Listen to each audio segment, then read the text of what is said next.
اللهم صل على سيدنا محمد وعلى اله وصحبه اجمعين. ازيكم يا بنات؟ عاملين ايه؟ يا رب تكونوا بخير.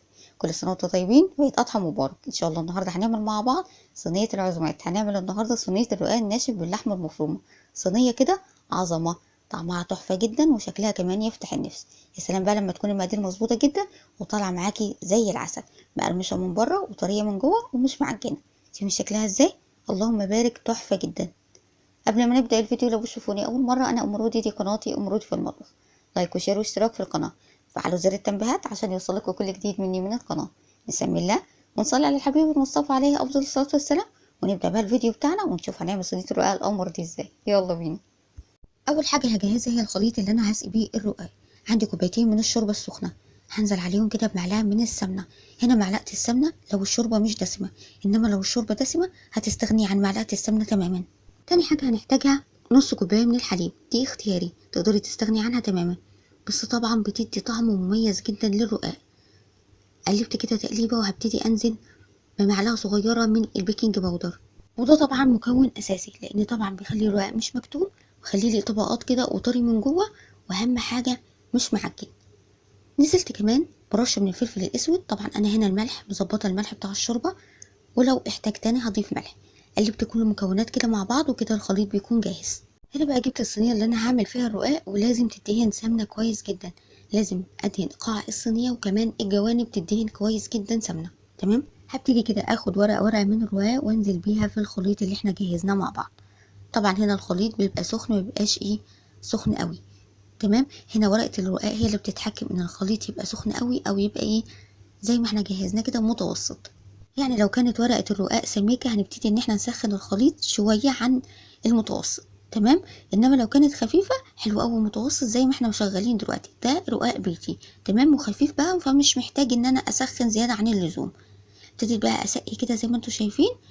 هبتدي بقى اخد اول ورقة كده وهبتدي احطها في قاع الصينية. طبعا هنا لازم الخليط يكون سخن، وكل ما يبرد هنسخنه تاني. تمام. اهم حاجة بقى لازم ندهن بين ورقة الرقاق والتانية سمنة كويس جدا، ده بقى اللي بيخلي الرقاق مش معجن وبيخليه كمان مورق، وكمان بيديله طعم تحفة جدا. تمام.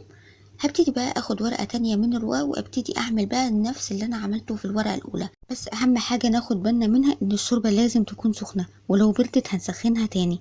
اهم حاجة طبعا الرقاق طبعا عشان خفيف فايه مش مستحمل. تمام. من نجاح الرقاق ان هو يبقى متشرب كويس في الخليط اللي احنا عملناه مع بعض. تمام زي ما احنا شايفين كده. هبتدي برضو ادهن سمنه كويس، وده اللي بيدي الطبقات للرقاق، ما بيخلوش معجن او لازق في بعض. طبعا انا عملت في قاع الصينيه 3 طبقات من الرقاق. تمام. هبتدي بقى انزل بعصاج اللحمه. انا ما جبتش عصاج اللحمه لان انا عملته معاكم كتير قبل كده. هبتدي اوزع كميه اللحمه كلها كده على صينيه الرقاق. خلاص بقى وزعت اللحمه في صينيه الرقاق، وهبتدي بقى اضغط على اللحمه ضغطه بسيطه كده، يعني اثبتها عشان وقت الاكل ما توقعش اللحمه من الرقاق.